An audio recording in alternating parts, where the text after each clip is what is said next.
Hello दोस्तों, मैं राजकुमार मेहरे आज एक नया टॉपिक लेके आया हूँ। मानव नेत्र, उसकी संरचना क्या होती है। आज हम देखेंगे मानव नेत्र।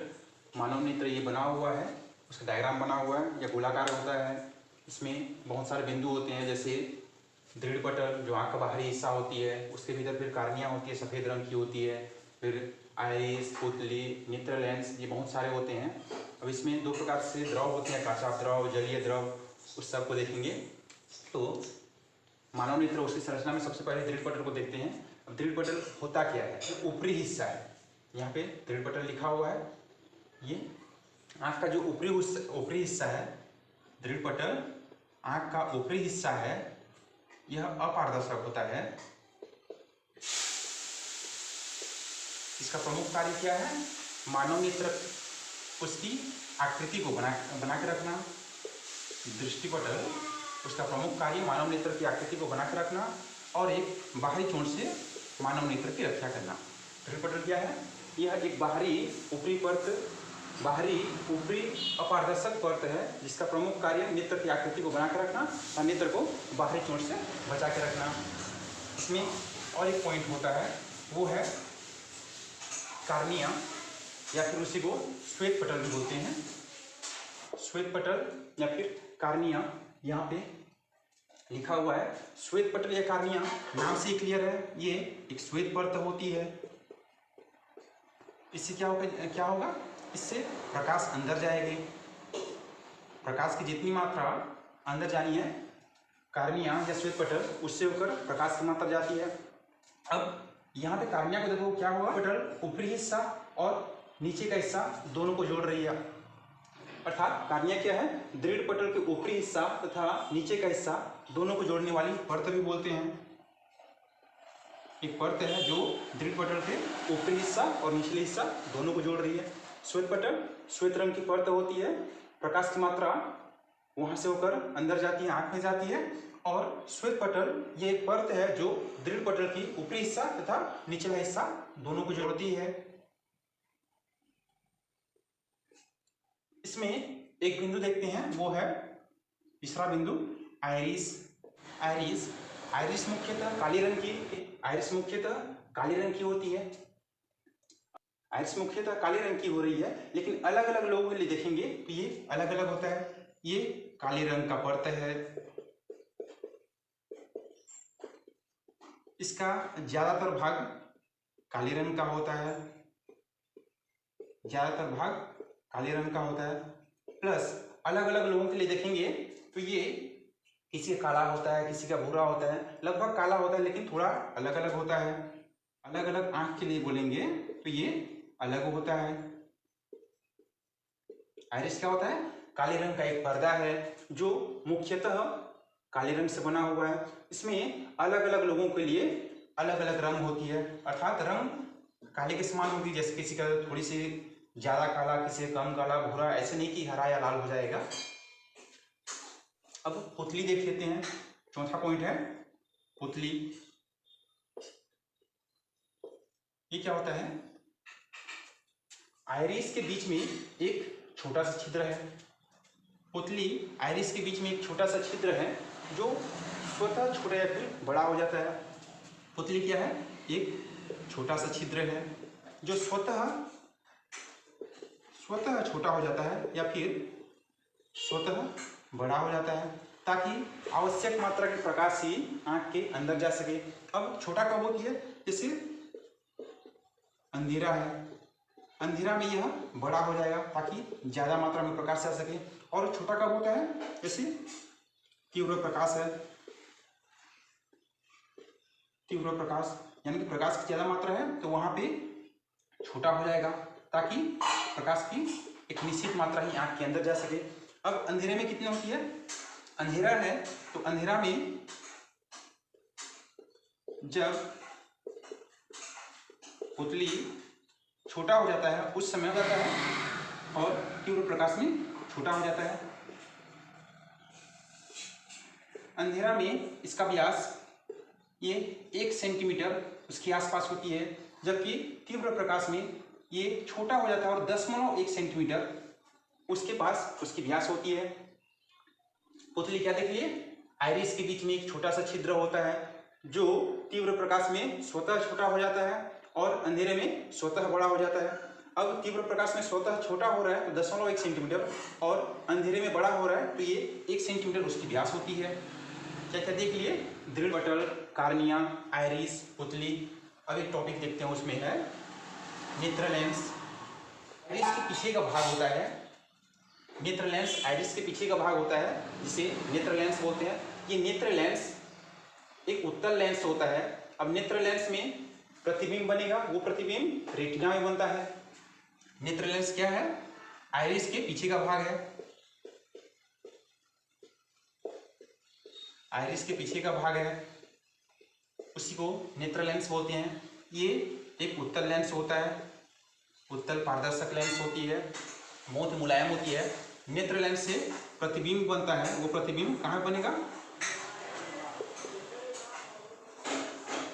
नेत्र लेंस से प्रतिबिंब बनेगा वो रेटिना पे बनती है। अब प्रतिबिंब कैसा बनेगा? प्रतिबिंब उल्टा, छोटा एवं वास्तविक बनेगा। इसको याद करने के लिए, जैसे उद्धव है, उल्टा उल्टा, यहाँ से उल्टा, यहाँ से वास्तविक और यहाँ से छोटा समझ सकते हैं। हाँ, अब देखिए क्या देखे? नेत्र लेंस, नेत्र लेंस ये आइरिस के पीछे एक भाग होती है, आइरिस के पीछे का भाग होती है, यह उत्तल लेंस की बनी होती है। लेंस से प्रतिबिंब बनेगा वो कहाँ बनेगा? रेटिना पे बनती है। वो प्रतिबिंब उल्टा, छोटा एवं वास्तविक होती है। सिलियारी मांसपेशियां हैं यहाँ पे, सिलियारी मांसपेशियों की सहायता से नेत्र लेंस स्थिर रहता है। किसकी सहायता से? सिलियारी मांसपेशी की सहायता से। अब सिलियारी मांसपेशी उसकी सहायता से नेत्र लेंस उसकी फोकस दूरी भी परिवर्तित हो सकती है, फोकस दूरी परिवर्तित हो सकती है। पास की वस्तु देखना है, दूर की वस्तु देखना है, फोकस दूरी में परिवर्तन बहुत जरूरी है। तो सिलियारी मांसपेशियों की सहायता से नेत्र लेंस अपनी जगह पे स्थिर होती है, प्लस नेत्र लेंस उसका फोकस दूरी सिलियारी मांसपेशियों की सहायता से परिवर्तित होती है। और एक चीज इसमें देख लेते हैं, कोरोइड को देख लेते हैं, उसके बाद रेटिना। कोरोइड क्या है? कोरोइड काले रंग का, कोरोइड काला रंग का होता है, प्लस काला रंग का है तो प्रकाश को अवशोषित कर लेगा, प्रकाश को अवशोषित कर लेता है। अर्थात आंख के अंदर कोरोइड होती है, काले रंग का एक पर्दा की तरह होती है, प्लस आंख के अंदर प्रकाश का परावर्तन नहीं हो पाता, तो कोरोइड हेल्प करता है ताकि प्रकाश का परावर्तन ना हो पाए। अब देखते हैं रेटिना। ये क्या है? दृष्टि नाड़ियों की बनी होती है। रेटिना दृष्टि नाड़ियों से बनी हुई एक झिल्ली है, दृष्टि नाड़ियों से बनी एक झिल्ली है। रेटिना लेंस का प्रतिबिंब रेटिना में बनता है। लेंस के माध्यम से जो भी प्रतिबिंब बनेगा वो रेटिना में बनता है। अब प्रतिबिंब कैसा होगा? उल्टा, छोटा एवं वास्तविक होगा। हाँ, रेटिना में दो बिंदु होते हैं। एक होता है पीत बिंदु। रेटिना में दो बिंदु होते हैं, एक पीत बिंदु और एक अध बिंदु। पीत बिंदु जहां पे वस्तु का स्पष्ट प्रतिबिंब बनता है, पीत बिंदु में वस्तु का स्पष्ट प्रतिबिंब बनता है। अध बिंदु वहां पे कोई भी प्रतिबिंब नहीं बनता। इसका कारण यह भी है कि अध बिंदु वहां पे प्रकाश का कोई प्रभाव नहीं होता, प्रकाश का प्रभाव नहीं होता है वहां पे। प्लस आंख की रेटिना में जैसे ही प्रकाश पड़ती है हमें उसका आभास मस्तिष्क में होती है। अब मस्तिष्क में हो रही है तो उससे क्या मालूम होगा, किसी वस्तु पर प्रकाश पड़ रही है तो वो हमें दिखाई देगी, तो उसका रंग, रूप, आकार ये तीनों हमें दिखाई देता है। अर्थात प्रकाश रेटिना पर पड़ रही है, उसका प्रभाव मानव मस्तिष्क में होगा और वस्तु का हमें रूप, रंग, आकार ये तीनों हमें मालूम होता है। पित बिंदु जहाँ पे स्पष्ट प्रतिबिंब बनता है, अध बिंदु जहाँ पे कोई भी प्रतिबिंब नहीं बनता, वहां पे प्रकाश से कोई भी प्रभाव नहीं होती है। और प्रकाश अगर रेटिना में पड़ रही है तो मानव मस्तिष्क में उसका प्रभाव होता है और हमें वस्तु का रूप, रंग ये दिखाई देता है। हाँ, और एक है कि रेटिना, यहाँ पे हम एक बनाए थे दृष्टि नाड़ी।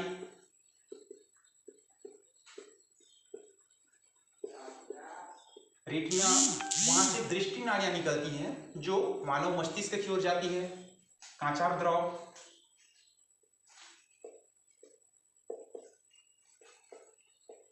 कांचाभ द्रव और एक होता है जलीय द्रव। दोनों को एक साथ देखते हैं, क्लियर हो जाएगा। कांचाभ द्रव और जलीय द्रव दोनों ही पारदर्शक और पतली द्रव होते हैं। कांचाभ द्रव नेत्र लेंस एवं रेटिना के बीच होती है। ये देखिए, नेत्र लेंस एवं रेटिना, इसके बीच में ये कांचाभ द्रव है। कांचाभ द्रव नेत्र लेंस एवं रेटिना के बीच में होती है। जलीय द्रव, यहाँ पे जलीय द्रव है। जलीय द्रव ये लेंस एवं कार्निया के बीच है। जलीय द्रव नेत्र लेंस एवं कार्निया के बीच है। यहाँ पे ये याद करना है, कांचाभ द्रव, कार्निया ये दोनों अलग अलग हैं, मतलब कस जैसे हो रही तो उसको अलग अलग रखना है। कांचाभ द्रव नेत्र लेंस एवं रेटिना के बीच होती है। जलीय द्रव नेत्र लेंस एवं कार्निया के बीच होती है। स्पष्ट दृष्टि की न्यूनतम दूरी, स्पष्ट दृष्टि की न्यूनतम दूरी, अर्थात आंख से हम किसी भी वस्तु को देख सकते हैं तो न्यूनतम कितनी दूरी है जिसका हमें स्पष्ट प्रतिबिंब बनता है, और वो होती है 25 सेंटीमीटर। अर्थात किसी भी स्वस्थ आंख में 25 सेंटीमीटर में कोई वस्तु रखी हुई है तो वो न्यूनतम दूरी होगी जिसका स्पष्ट प्रतिबिंब बनेगा। स्पष्ट दृष्टि की न्यूनतम दूरी 25 सेंटीमीटर होती है। और एक होती है नेत्र की समंजन क्षमता। क्या है, जैसे कोई वस्तु बहुत दूर में है, जैसे ये आंख है, आंख से बहुत दूर में है, और एक वस्तु है पास में है, तो नेत्र की समंजन क्षमता क्या होती है, पास में स्थित वस्तु तथा दूर में स्थित वस्तु दोनों का प्रतिबिंब एक साथ रेटिना पर बनना नेत्र की समंजन क्षमता है। नेत्र की समंजन क्षमता क्या है, वह क्षमता जिससे दूर तथा पास में स्थित वस्तु का प्रतिबिंब एक ही साथ रेटिना पे बन सकता है, नेत्र की समंजन क्षमता कहलाती है। ये 4 प्रकार के होते हैं। एक होता है निकट दृष्टि दोष,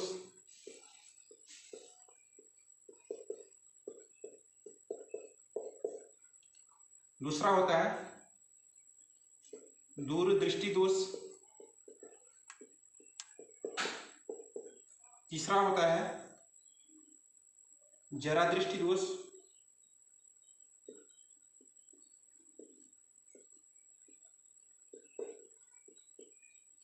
चौथा होता है दृष्टि वैषम्य।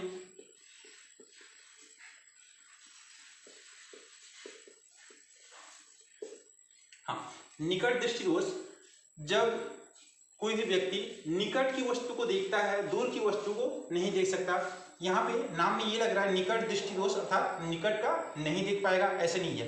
निकट का दिखता है, दूर का नहीं दिखता है। निकट का दिख रहा है, दूर का नहीं दिख रहा है, तो निकट दृष्टि दोष हो रही है। उसी प्रकार दूरदृष्टि दोष, उसमें दूर का दृष्टि दोष होगा, मतलब दूर नहीं दिखे ऐसा नहीं है। दूरदृष्टि दोष में क्या होता है, दूर का दिखेगा, निकट का नहीं दिखेगा, अर्थात निकट में कोई वस्तु है तो उसका प्रतिबिंब रेटिना पर नहीं बनता है। निकट दृष्टि दोष, दूरदृष्टि दोष। अब इसके लिए देख लेते हैं, निकट दृष्टि दोष के लिए अवतल लेंस का प्रयोग किया जाता है। जो भी डॉक्टर चश्मा देते हैं उसमें निकट दृष्टि दोष हुआ है तो अवतल लेंस का प्रयोग होता है, दूर दृष्टि दोष हुआ है तो उत्तल लेंस का प्रयोग होता है। निकट दृष्टि दोष में अवतल लेंस, दूर दृष्टि दोष में उत्तल लेंस। जरा दृष्टि दोष, ये क्या होता है, तीसरा नंबर में जरा दृष्टि दोष। अगर किसी व्यक्ति को पास की वस्तु दिखाई नहीं दे रही है, दूर की भी दिखाई नहीं दे रही है, जरा दृष्टि दोष मतलब पास का जरा सा दिखेगा, दूर का जरा सा दिखेगा, पास और दूर दोनों का वस्तु दिखाई नहीं दे रही है, जरा दृष्टि दोष होती है। तो उस समय उस दोष को दूर करने के लिए द्विफोकसी लेंस का प्रयोग किया जाता है। निकट दृष्टि दोष है, अवतल लेंस का प्रयोग होता है, दूर दृष्टि दोष है, उत्तल लेंस का प्रयोग होता है, जरा दृष्टि दोष है, द्विफोकसी लेंस का प्रयोग होता है। अगर किसी व्यक्ति को दृष्टि वैषम्य हुआ है, अर्थात वो या तो क्षैतिज देख सकता है या फिर ऊर्ध्वाधर देख सकता है, लेकिन क्षैतिज और ऊर्ध्वाधर दोनों को एक साथ नहीं देख सकता, उसे दृष्टि वैषम्य कहते हैं। उस समय बेलनाकार लेंस का प्रयोग होता है। उस समय बेलनाकार लेंस का प्रयोग होता है ताकि दृष्टि वैषम्य, जो भी दोष है, दृष्टि वैषम्य का दोष दूर हो जाएगा। 4 प्रकार के दृष्टि दोष, निकट दृष्टि दोष, दूर दृष्टि दोष, जरा दृष्टि दोष, दृष्टि वैषम्य। निकट दृष्टि दोष, उसमें निकट का दिख रहा है, दूर का नहीं दिख रहा है, अवतल लेंस। दूर दृष्टि दोष, दूर का दिख रहा है, पास का नहीं दिख रहा है, उत्तल लेंस। जरा दृष्टि दोष, उसमें दूर का भी नहीं दिखता, पास का भी नहीं दिखता, उस समय द्विफोकसी लेंस का प्रयोग करते हैं। दृष्टि वैषम्य, जहाँ पे ऊर्ध्वाधर एवं क्षैतिज दोनों वस्तु एक साथ दिखाई नहीं देती है, उसको हटाने के लिए बेलनाकार लेंस का प्रयोग करते हैं। हाँ, ये मानव नेत्र की संरचना हो गई। इसमें कोई भी डाउट होगा पूछ लीजिएगा, बता दूंगा उसको। Thank you very much.